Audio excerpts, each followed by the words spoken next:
I still remember the exact sound of her laugh.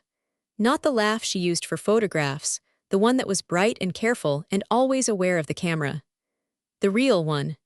The one that came from somewhere lower than her throat, from a place that did not know how to perform, that bubbled up when she was reading something she loved, or when she was winning an argument she pretended not to care about, or when I made jollof rice the way my mother had taught me, and she took the first bite and closed her eyes and said, "Mama, you are the only reason I believe in God."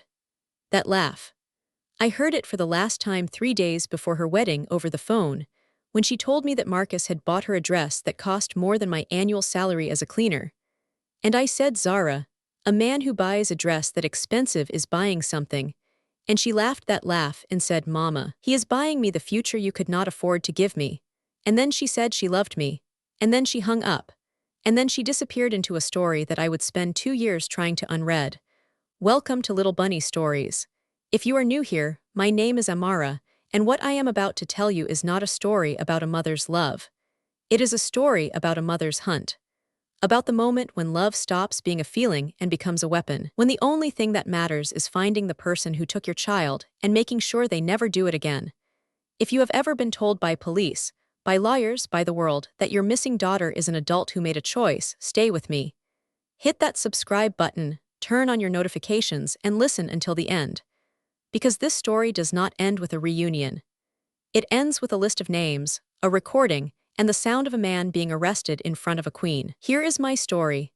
I was 19 when I arrived in London. Pregnant alone, with a suitcase that contained everything I owned and a belly that contained everything I hoped for. The father was a man whose name I will not speak, a man who had promised marriage and disappeared when the test turned blue, a man who taught me that love in this country was a transaction I could not afford. I had no papers, no family, no skills that the British economy valued.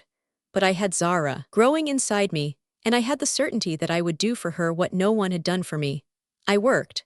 That is the only verb that matters for the first 20 years. I worked as a cleaner, scrubbing toilets in office buildings at 3 a.m. while the city slept. I worked as a caregiver, bathing elderly women who called me by the wrong name and did not apologize. I worked as a nanny, raising other people's children while Zara was raised by whatever neighbor could watch her for the hours I could not afford to miss. I worked until my hands bled, until my back bent, until my English lost its accent and my dreams lost their color, and the only thing left was the next shift, the next bill, the next meal that had to appear on the table whether I had the energy to cook it or not. And Zara grew. Brilliant, as I knew she would be. Fierce, as I had taught her to be. Hungry for a world that I could not give her. A world of universities and conferences and ideas that I did not understand, but that she explained to me with patience, with love, with the assumption that my ignorance was not stupidity but exhaustion. She won a scholarship to study medicine, a full ride, the kind of opportunity that mothers like me do not dare to dream about because the dreaming costs too much. She called me from the acceptance office, crying, and I cried too, in a supply closet at the hospital where I was mopping floors, and I did not care who heard me. She was 22 when she met Marcus. I did not meet him then. I heard about him in fragments, in phone calls where her voice changed in ways I could not name. He was older, she said, established. He ran a foundation that helped immigrant communities, that sponsored visas, that rescued women from situations like the one I had escaped. He was at a conference on global health, and he had approached her after her presentation, and he had told her that her mind was extraordinary, that her passion was rare, that she reminded him of his daughter who had died young. I should have heard the lie in that. I should have recognized the performance of a man who knew exactly which strings to pull. But I was thousands of miles away, in memory if not in geography, and Zara was happy, and I had spent my life being suspicious of happiness, because it was always taken from me, and I did not want to be the mother who poisoned her daughter's joy with her own fear. I met him once. A dinner at a restaurant I could not pronounce, with wine I did not know how to order, surrounded by people who spoke in accents that sounded like education and money, and the confidence of never having been asked to leave. Marcus was tall, elegant, with silver hair that he wore like a crown and hands that touched Zara's shoulder with a possession that made my skin tighten. He spoke to me about tradition, about family, about the importance of respecting one's roots while reaching for the future. He spoke about his foundation, the women he had helped, the lives he had transformed. He spoke, and I listened, and I smiled, and I did not believe a single word. But Zara did, or she wanted to, or she needed to, in the way that children of single mothers sometimes need to believe that the world is kinder than their mother's experience has proven. They were married 3 months after they met. A small ceremony, Zara said. Just close friends. Nothing traditional, which meant I was not invited because I was not close enough and I was too traditional. I watched the photographs on Instagram. Zara in a white dress that did not look like her, Marcus with his hand on her waist, both of them smiling at a future that I could already feel slipping away. 3 months after the wedding, Zara stopped answering my calls. At first, I told myself she was busy. New marriage, new life, the absorption into someone else's world that I remembered from my own brief experience of partnership. I left messages. I sent texts. I wrote emails that grew increasingly desperate, increasingly aware that something was wrong, that the silence was not busy but empty, not distracted but deliberate. Then the email came, from Zara's account but not from Zara. I knew it the way a mother knows, the way the body knows before the mind can prove. The English was too perfect. The spelling, which Zara had always struggled with, was flawless. There were no Igbo phrases, no inside jokes, no references to the childhood we had shared in the small rooms where we had learned to be each other's only family. Dear Mama, it said, I have gone to a spiritual retreat in India. I need time to find myself. Please do not worry, I am safe, I am happy. I will contact you when I am ready. I read it 100 times. I showed it to my neighbor, a woman from Ghana who had seen her own daughter disappear into a marriage that turned out to be a cage. She read it once and said, Amara, this is not your daughter's voice. This is a template. This is what they send. I did not know who they were, but I knew she was right. I went to the police. I sat in a station that smelled of disinfectant and indifference, and I told a constable that my daughter was missing, that she had been taken, that the email was a lie. He listened, or pretended to listen, and he typed something into a computer, and he told me that Zara was 22, that she was an adult, that she had sent an email from India, that there was no evidence of foul play, that adults were free to disappear if they chose to. He gave me a leaflet about missing persons, which I threw away in the street because the leaflet did not understand that Zara had not chosen. Zara had been taken, and the police, the law, the country that had never protected me was not going to help me find her, so I became the police. I became the detective. I became the thing that hunts. I spent my savings, all of it. The emergency fund I had built over 20 years, coin by coin, shift by shift. I hired a private investigator, a Polish man named Tomek, who had once been a police officer in Warsaw and who had learned that the law protected the powerful more than the missing. He was expensive. He was worth it. He found what the police had not bothered to look for. Marcus was not an entrepreneur. He was not a philanthropist. He was a broker, a middleman. A man who connected wealthy clients in the Gulf, in Asia, in private estates where women disappeared from records and reappeared as servants, as mothers of children they could not claim, as ghosts with confiscated passports. He found women like Zara. Brilliant, ambitious, isolated from their families by distance or poverty or the simple loneliness of being an immigrant in a country that did not see you. He romanced them. He married them. And then he sold them. The spiritual retreat in India was a template. Tomek found 11 other emails, identical in structure, sent from the same account to 11 other mothers in Nigeria, in Ghana, in Kenya, in Bangladesh. Each one announcing a daughter's decision to find herself. Each one sent 3 months after a wedding. Each one followed by silence that the police in every country had classified as a choice. I asked Tomek to find them. The daughters, the women who had been sold. He could not.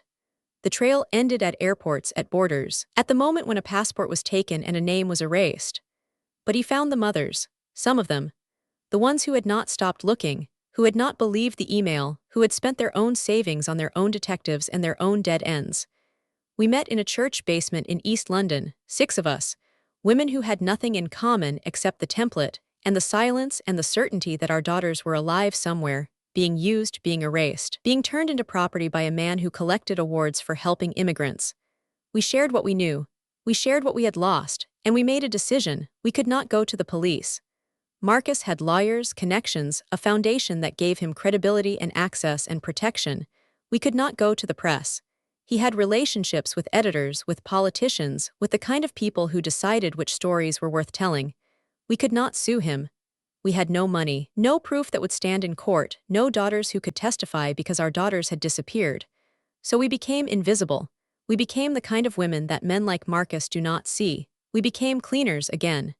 Nanas again. The background of the world he moved through, the infrastructure that held up his events, his galas, his celebrations of his own generosity. I was the most invisible. I spoke the best English after 20 years. I knew the right words, the right deference, the right way to make myself small in a room full of powerful men. I contacted Marcus's foundation as a Nigerian mother seeking help for my niece, a bright girl who needed a sponsor, a mentor, a path to the future that I had never been able to provide. I played the role he expected. Grateful, desperate, traditional, the kind of woman who would never question a man who offered rescue. He bit immediately. He loved rescuing women. It was the foundation of his brand, the core of his performance. He invited me to his events, his dinners, his galas. I attended them all dressed in the traditional clothes that he associated with submission, with gratitude, with the kind of immigrant who knew her place. I smiled, I nodded. I thanked him for his work, his generosity, his commitment to women like me, and I recorded everything. I bought a recorder with the last of my savings, a small device that fit in my bra that captured conversations in rooms where no one thought to be careful.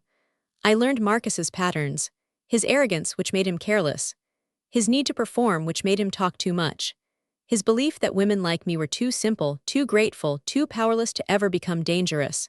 He talked to me about his work. Not the foundation work, the public work, the speeches and the awards, the real work, the logistics, the clients, the girls who did not adapt, who cried too much, who had to be relocated. The word he used was not relocated. I heard it once at a dinner where the wine was expensive and his tongue was loose. He was talking to a man from Dubai, a client, a man who owned buildings that touched clouds, and he said the last one she was difficult. We had to replace her. But the new one she is better trained. She understands gratitude. I recorded it. I recorded everything. The names of the clients, spoken in passing. The dates of the weddings matched to the dates of the disappearances. The references to girls as product, as inventory, as assets to be managed. I recorded him boasting about his success rate, about the families who never asked questions, about the police who never investigated because the girls were adults, because the emails were proof, because the world did not care about immigrant daughters who chose to disappear. I found the other mothers, the ones from the church basement and new ones, women who had found each other in the dark corners of the internet, in forums for missing persons, in the spaces where the world did not look. I shared what I had. They shared what they had. Together we built a map, 12 women, 12 daughters, 12 disappearances, all following the same pattern, all connected to the same man. We needed a stage. And Marcus, generous in his narcissism, was about to give us one. The gala was his annual event, the highlight of his foundation's calendar. 500 guests, black tie, held at a hotel that had once been a palace. The prince would be there, or a duke, or some member of the royal family whose presence validated Marcus's importance, whose handshake made him legitimate. Marcus would receive an award for his service to immigrant communities, a crystal statue that would sit on his shelf next to the photographs of the women he had destroyed. I was invited, not as a guest, as staff. One of the women who served the drinks, who cleared the plates, who moved through the room like furniture. It was perfect. It gave me access to everything. The kitchen, the service corridors, the audio system that I had spent 3 weeks learning to operate. The other mothers were guests. They had pooled their remaining money, borrowed from friends, lied to employers, to buy tickets that cost more than a month's rent. They sat at tables scattered through the room, indistinguishable from the philanthropists and politicians and celebrities who had come to celebrate Marcus's goodness. The night of the gala, I wore my traditional dress. The one Marcus had complimented, the one he had said showed my respect for my roots. I worked the room, serving champagne, smiling at jokes I did not understand, being invisible in the way that I had learned over 20 years of cleaning other people's houses. And I waited. Marcus took the stage at 9:00 p.m. He was wearing a tuxedo that cost more than my car if I had owned a car. He was introduced by a woman from the Royal Foundation, who spoke about his dedication, his compassion, his transformative impact on vulnerable communities. He accepted the award with practiced humility, holding the crystal statue like a child, blinking back tears that he had probably practiced in a mirror. He began his speech. He talked about his journey, his faith, his belief that every person deserved a chance to build a life. He talked about the women he had helped, the families he had reunited, the futures he had made possible. He talked about his own immigrant roots, a lie I knew because Tomek had checked, because Marcus had been born in Surrey to parents who had never left England. I waited. I waited for the moment when the audience was most rapt, when the cameras were closest, when the narrative was at its peak. And then I pressed the button. The screens behind him went dark. He paused, confused, still smiling, the way all performers pause when the script changes. Then the screens lit up with a photograph. Zara at 22 in her white dress, smiling at a future that had already been sold. The audience murmured. Marcus turned, saw the image, and his smile flickered. I pressed the next button. The screens showed the email. The template. Dear Mama, I have gone to a spiritual retreat in India. The same words, sent to 12 mothers from 12 daughters who had never chosen to leave. I walked out of the kitchen. I walked through the service door into the main hall. I was still wearing my serving apron, still holding a tray of champagne glasses that I set down on the nearest table. I walked to the center of the room and I began to speak. My name is Amara, I said. My voice was steady. It was the voice I had used to calm Zara when she was sick, to negotiate with landlords when we were behind on rent, to survive in a country that had never wanted me. I am the mother of Zara Akaffer, who married Marcus Whitfield 3 years ago and disappeared 2 months later. I received an email saying she had gone to India. I have not heard her voice since. I looked at the audience. I looked at the cameras. I looked at the royal family member whose presence had validated this man. I am not the only one, I said. Then Maria stood. She was from Ghana, a woman of 50 with hands that had cleaned more floors than Marcus had ever walked on. She read the name of her daughter, the date of her wedding, the date of her disappearance, the template email she had received. Then Amina stood, then Fatu, then Grace, then Halima, then Isha, then Kemi, then Nadia, then Priya, then Sidi, then Yemi. 12 mothers standing in a room full of tuxedos, reading the names of their stolen daughters, building a chorus of loss that Marcus's microphone could not amplify over. The audience was silent, then standing, then weeping. The journalists were filming, the cameras catching everything, the narrative shifting in real time from celebration to exposure. I pressed the final button. The recording played, Marcus's voice, drunk, arrogant, careless. The last one, she was difficult. We had to replace her. But the new one, she is better trained. She understands gratitude. The police, present for security, moved toward the stage. Marcus tried to run, but the mothers had positioned themselves at the exits, a human chain of grief that he could not break.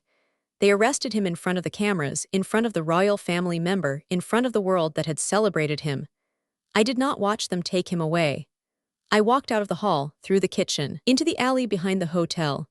I sat on a crate that smelled of garbage and old vegetables and I cried, not for Marcus, not for justice, for Zara, for the daughter I had not yet found, for the laugh I had not heard in 3 years. They found her 2 weeks later, in Dubai, in a house with walls that touched the sky, with a son she had not chosen to have and a passport she was not allowed to touch. She was alive, she was not the same. The woman who came off the plane was thinner, quieter, flinching at loud noises in a way that made my chest collapse. She did not laugh when she saw me. She cried, but it was a different kind of crying, a crying that came from a place I could not reach. We live together now. In a small apartment in London, the same neighborhood where I raised her, where I worked, where I built the life that Marcus decided to sell. We do not talk much. We are learning to recognize each other, to find the parts of ourselves that survived the separation. Some days she holds my hand without being asked. Some days she flinches when I touch her shoulder. Some days she asks about her son, the child she left behind, and I do not know what to say because there is no answer that does not involve more loss. I did not get my savings back. I did not get my 20 years of labor back. I did not get the Zara who laughed at my jollof rice back. I got a woman who is alive, who is trying, who is mine in a way that no broker can sell. People ask me if it was worth it. The debt, the danger, the 2 years of becoming invisible in order to become visible. I do not answer with words. I answer by cooking jollof rice on Sundays, by waiting to see if she will laugh, by being present in a silence that is not empty but full of the work of rebuilding. She laughed last week. It was not the same laugh. It was smaller, more careful, a laugh that knew how much laughter could cost. But it was hers, and it was real. And when she took the first bite of rice and closed her eyes and said, "Mama, you are the only reason I believe in God," I understood that worth is not a calculation. It is a presence. It is being here in this room with this person, even when neither of you is the same. Marcus is in prison. The trial was public, the evidence overwhelming, the other mothers testifying one by one. He will not leave for many years, but prison is not the point. The point is the list of names, the 12 daughters, the 12 mothers, the chorus that finally spoke in a room where they were supposed to be silent. I am Amara, I am 42 years old. I spent 20 years cleaning other people's houses and 2 years hunting the man who sold my daughter. I am not a hero. I am not a survivor. I am a mother who refused to believe the template, who refused to accept the email, who refused to let her daughter become a footnote in someone else's generosity. I am Amara. I am 42 years old. And this is not the end of my story. It is the first Sunday that my daughter laughed again. See you in the next story.